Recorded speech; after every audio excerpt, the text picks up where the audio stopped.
고소장이 접수된 이후 피해자에게 연락을 한 사실이 있나요? 이상의 진술은 사실인가요? 참고로 더 하실 말씀이 있나요?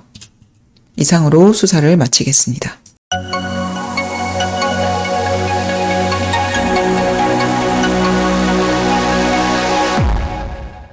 첫째, 본인 인적사항. 현재 살고 있는 곳은 어디인가요?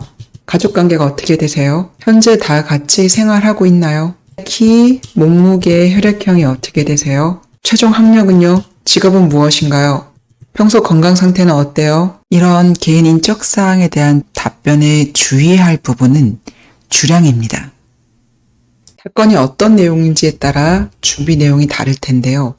예를 들어 만취해서 기억이 안 나는 상황에 대해서 사건화가 된 경우 평소 주량은 소주 한 병인데 당일 소주 2병을 마셨다. 이렇게 이야기를 해야 될 거예요. 만취해서 기억이 나지 않습니다. 당일 소주 2병을 마셨다라는 것은 객관적인 증거로 확보가 된 상황인데 이것이 주량을 넘는 것인지는 주관적인 부분이기 때문이죠.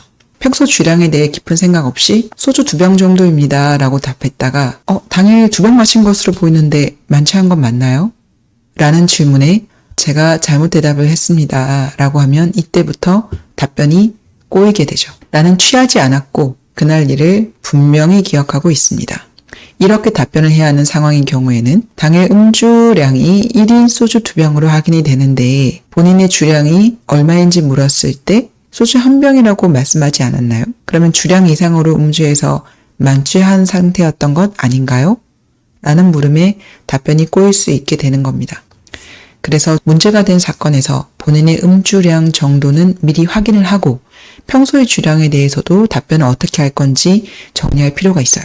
두 번째, 고소인과의 관계. 평소 어떤 관계였나요? 업무적인 관계였나요? 사적으로도 식사하거나 만남을 가진 적이 있나요? 이성적으로 호감을 가졌나요? 아니면 전혀 모르는 관계였나요? 친한 관계였다고 주장하시는데 입증할 자료가 있나요? 이때 서로 주고받은 메시지, 통화 녹음, 함께 찍은 사진 등을 미리 A4 용지에 컬러로 출력해서 참고 자료로 제출하면 좋습니다.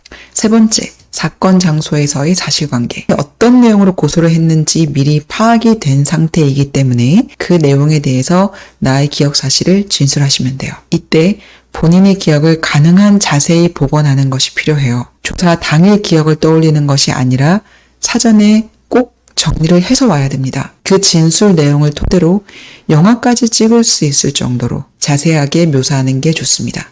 장소의 도면, 해당 장소에서 각자의 위치, 시간 흐름에 따른 대화 내용, 각자의 행동, 문제가 된 행동에 대한 고소인의 반응, 상황이 어떻게 종료됐고 어떻게 헤어졌는지까지 시작부터 종료 시점까지 자세히 진술을 합니다. 넷째, 고소 사실이 거짓인 경우, 고소인이 말하는 사실이 팩트가 아닌 경우, 이것이 사실이 아니라고 앞서 진술을 했잖아요.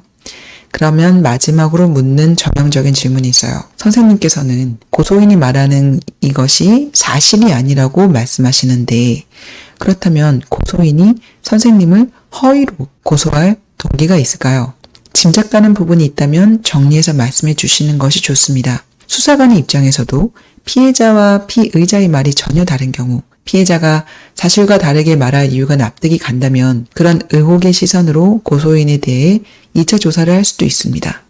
며칠 전 심하게 다투었어요. 불륜 관계였는데 제가 먼저 헤어지자고 했습니다. 제가 다른 여성을 만나는 걸 알게 된 뒤로 제게 복수하려고 하는 것 같습니다. 도저히 짐작이 가지 않는다면 이렇게 답변하셔도 돼요. 저도 잘 모르겠습니다. 제가 원하는 산 일도 없고 다툼이 있었던 것도 아닌데 사실이 아닌 걸 지어내어 이렇게 진술하고 있는지 도대체 이해가 되지 않습니다. 마지막으로 피의자 신문의 기본들입니다. 마지막으로 피의자 신문의 기본입니다. 첫째, 질문에 대한 답은 2가지식으로 해요. 묻는 말에만 짧게 답할 필요도 있어요. 짧게 답한 뒤에 추가적으로 더 말씀드려도 되겠습니까? 라고 물으신 뒤에 하실 말씀을 이어가셔도 좋아요. 두 번째, 수사관은 우리 편은 아니지만 적으로 만들 필요도 없어요. 수사관의 말에 다소 감정이 상하더라도 감정적으로 대응해서는 안 돼요. 수사관님들을 존중해 주세요. 수사관에게 이 사람이 진실을 말하고 있구나라는 인상을 줄 수만 있다면 이는 큰 성과입니다.